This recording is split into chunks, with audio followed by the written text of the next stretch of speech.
శిరీష అండి. శిరీష్ గారు మీరు ఎన్ని ఇక్కడ సంవత్సరాలు ఉంటున్నారు? మేము 2012లో కొనుక్కున్నామండి. 12 ఇప్పుడు మా పరిస్థితి ఎలా అయిందంటే అండి, అరణ్య రోదన లాగా తయారైంది. అరణ్య రోదన. ఈ అరణ్య రోదన అంటే మీకు కూడా ఐడియా ఉంది కదా అండి.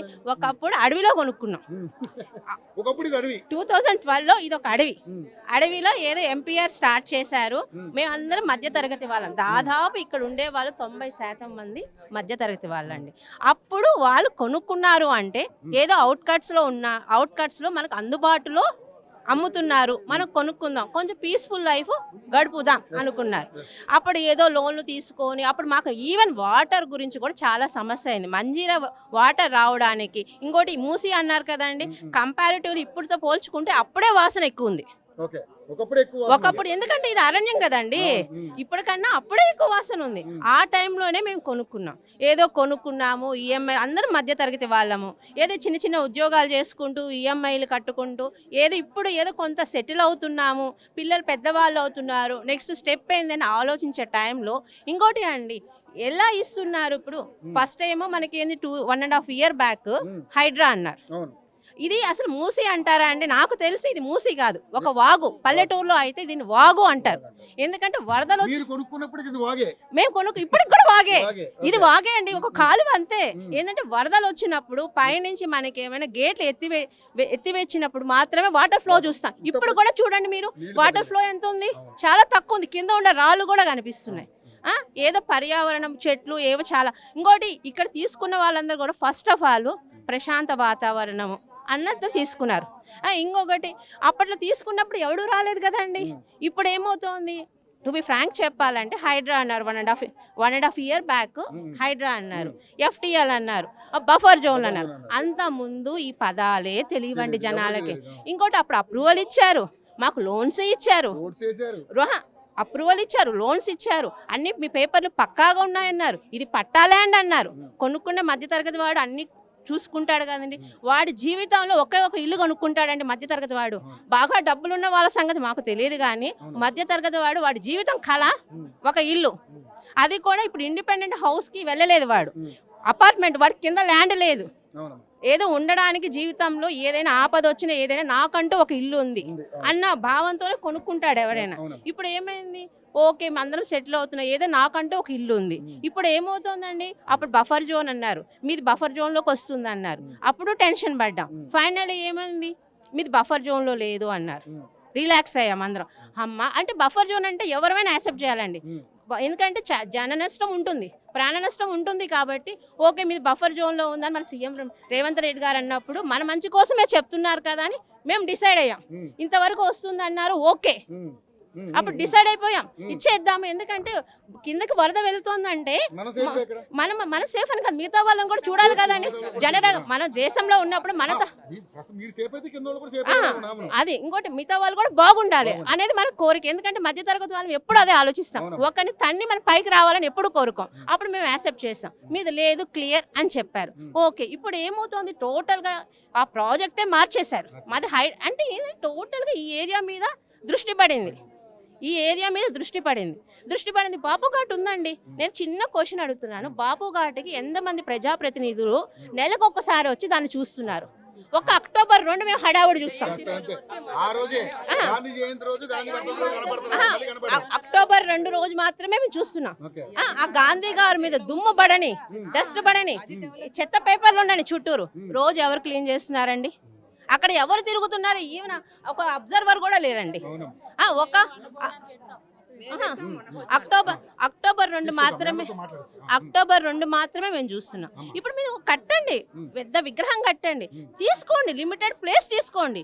మా ప్లేస్ తీసుకొని మాది ఆక్యుపై చేసి నువ్వు ఇక్కడ అమ్యూజ్మెంట్ పార్క్ కడతాను, ఇది కడతానంటే ముందు మ్యూజియంలోకి ఇది జీవనది కాదు, ఒక వాగండి. ఇప్పుడు గోదావరి జలాలు ఇక్కడికి నువ్వు పక్కకు తీసుకొచ్చి ఇందులో పొంచేసి దీన్ని జీవనదిగా చేసేస్తానంటున్నావు, చేసేయండి, మాకు కూడా మంచిది. ఇప్పుడు మాది వదిలేసి నువ్వు అక్కడ కట్టాను. మా ఇంటి పక్కన రేవంత్ రెడ్డి గారు గాంధీ గారి విగ్రహం చాలా బాగా కట్టారు అని మేమే చెప్తాం.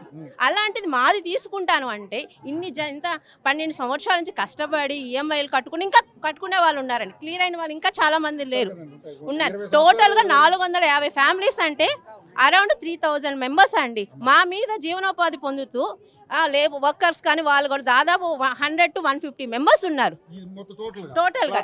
మీరు ఇప్పుడు చూస్తూ ఒక పక్కన మీరు చూస్తూ ఉంటే లేదండి, ఒకప్పుడు మీరు ఇప్పుడే చూస్తూ ఉంటే స్విగ్గీ వాళ్ళు వస్తారు, ఊబర్ వాళ్ళు వస్తారు. ఎందుకంటే చిన్న చిన్న ఉద్యోగాలు చేసుకునే వాళ్ళు ఐటీ ఎంప్లాయీస్, గవర్నమెంట్ ఎంప్లాయీస్ ఎక్కువ ఉంటున్నారండి. ఏంటంటే ఇప్పుడు మేము ఫైట్ చేస్తున్నామండి. ఇంకోటి రేవంత్ రెడ్డి గారికి అర్థం కాని ఒక విషయం ఒకటి ఉంది. మగవాళ్ళు ఉదయం వెళ్తే సాయంత్రం ఇంటికి వస్తారు, ఆడవాళ్ళకి దీంతో మెమరీస్ ఎక్కువ ఉంటాయి. నేను ఈ జీవిత కాలంలో మా ఇంట్లో నేను ఉండగలుగుతున్నాను, నేను హ్యాపీగా ఉండగలుగుతున్నాను, ఏ బాధ లేకుండా. అలాంటి బాధ లేక ఒకప్పుడు అన్నారు తెలంగాణ ఆడపడుచులు నేను ఏమి ఇబ్బంది పెట్టానని సీఎం రేవంత్ రెడ్డి గారు. నేను మధ్యతరగతి కుటుంబం నుంచి వచ్చినదే, ఆడపడుచుల ఇబ్బందులు నాకు తెలుసు అన్నారు. ఇదా అండి ఆయనకు తెలిసిన ఇబ్బంది?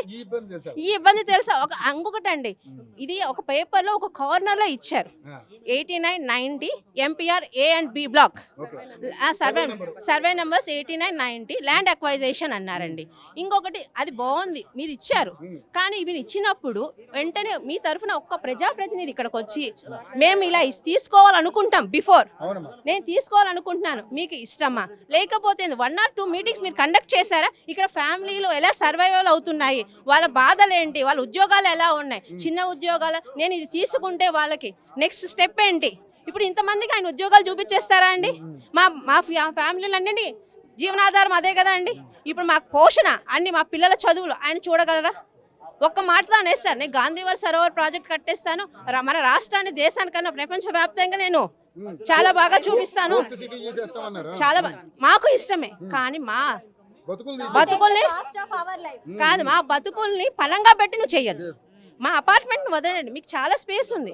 ఇంకొకటి మనకు అవుట్ కట్స్ లో ఇంకొకటి అండి, ఆల్రెడీ మాకు బాపు ఘాట్ ఉంది, మా బాపు మా దగ్గరే ఉన్నాడు. ఇంకొకటి ఇన్ని డెవలప్మెంట్ అన్డెవలప్డ్ ల్యాండ్స్ ఎన్ని ఉన్నాయండి స్టేట్ గవర్నమెంట్వి, అక్కడ నువ్వు తీసుకో, డెవలప్ చేయి, ఉపాధి అవకాశాలు పెరుగుతాయి, జీవనోపాధి పెరుగుతుంది. ఎందుకంటే అక్కడ కట్టామంటే క్యాబులు తిరుగుతాయి, జనాలు వెళ్ళే వాళ్ళు తిరుగుతారు. ఏమవుతుంది అక్కడ? జీవనోపాధి కొందరు ఉద్యోగ అవకాశాలు లేకుండా అండి. ఇప్పుడు ప్రెసెంట్ బీటెక్ ఎంటెక్లు చదివిన వాళ్ళు కూడా కూలి పనికి వెళ్ళే టైం వస్తుంది. అలాంటిది కొంత జీవనోపాధి కలుగుతుంది కదా. ఆల్రెడీ ఇక్కడ డెవలప్ అయిన ఏరియాలో నేను ఇవన్నీ తీసేసుకుంటాను, ఇవన్నీ చేస్తానంటే ఎందుకండి ఇంతమంది జీవితాలు? 450 అంటే ఏమో సామాన్యమైన విషయం కాదండి, ఒక చిన్న ఊరండి. ఇంకొకటి మేమందరము ఫైట్ చేస్తున్నాం. ఆయనకి ఏంటంటే ఒక ఒపీనియన్ ఉంది, వీళ్ళు ఉద్యోగాల మీద ఆధారపడిన వాళ్ళు, ప్రైవేట్ ఉద్యోగాల మీద ఆధారపడిన వాళ్ళు ఇలా ఫైట్ చేసుకుంటూ వెళ్తే ఉద్యోగాలు పోతాయి, జీవనాధారం లేదు మా. అవునా కదా? ఒక 4-5 సార్లు వీళ్ళని విసిగిచ్చేసామనుకోండి, ఏదో ఒకటి అయిపోతుంది. ఎప్పుడైనా మెంటల్ కన్ఫ్యూజన్ పెట్టద్దండి జనాల్ని. ఇంకోటి చిన్న జీవితాలండి మావి, చిన్న జీవితాలు. మేమేమైనా రాజకీయంలోకి రావట్లేదు, దీంట్లోకి రావట్లేదు. ఈవెన్ పొల్యూషన్ కూడా మేమే తీసుకుంటున్నాం, ఆ మూసి పొల్యూషన్ మేమే భరిస్తున్నాం, ఆ గాలి మేమే తీసుకుంటున్నాం. ఒకప్పుడు అరణ్య రోదన లాగున్నది, ఇప్పుడు ఏమవుతుందంటే 4 రోడ్లు పడ్డాయి, హైటెక్ సిటీలు వచ్చాయి, అన్నీ వచ్చాయి. ఇప్పుడు అందరికి మా ఎంపీఆర్ కనిపిస్తుంది ఆ దారిలో వెళ్తుంటే. ఒకప్పుడు ఇది ఎవరికి కనిపించలేదు, ఇప్పుడు ఇది సెంటర్ ఆఫ్ అట్రాక్షన్ అయింది ఇక్కడ.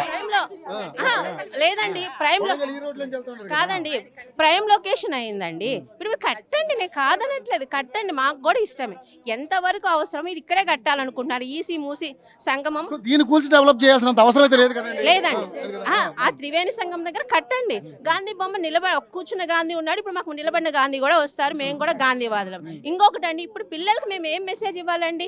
ఇప్పుడు చదువుకునే పిల్లలకి మా పిల్లలకే అండి, మొన్నటి వరకు ఏమన్నా గాంధీ గారు స్వాతంత్రోద్యమంలో ఇలా పనిచేశారు, హింసను ఎప్పుడు ఆయన చెయ్యొద్దు అన్నాడు, అహింసా మార్గంలోనూ వెళ్ళి మనం సాధించుకోవాలన్నారు అని చెప్పాము. ఇప్పుడు చెప్పండి, ఇప్పుడు ఏం కదా నిలబడ్డాడు చూడండి, ఆయనే మన ఇల్లు కూల్చారని కాదండి,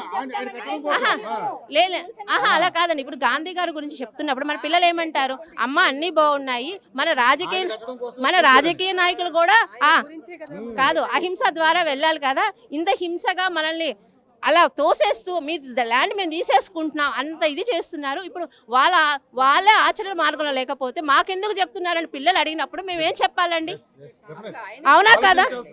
ఇప్పుడు రాజకీయ నాయకులు అనే వాళ్ళు ఎలా ఉంటారు? మనం ప్రజానాయకులు అంటున్నాం, ప్రజలకు బాగు చేయాలంటున్నాం. ఇప్పుడు నిజంగా ఎంతమంది దీని మీద లాభపడుతున్నారు? ఈ గాంధీ సరోవర్ ప్రాజెక్ట్ మీద మీరు కట్టండి, ముందు డెవలప్ చేయడం మాకు కావాలి. కానీ దానికోసం ఇంత ల్యాండ్ కోసము మా ఎంపీఆర్ని మాత్రం ఇబ్బంది పెట్టడం ఎంతవరకు సమంజసం? గవర్నమెంట్ మీ బాధని, మీ అభ్యర్థిని వినదు, నిజంగానే మన అరణ్య రోదన అనుకుందాం.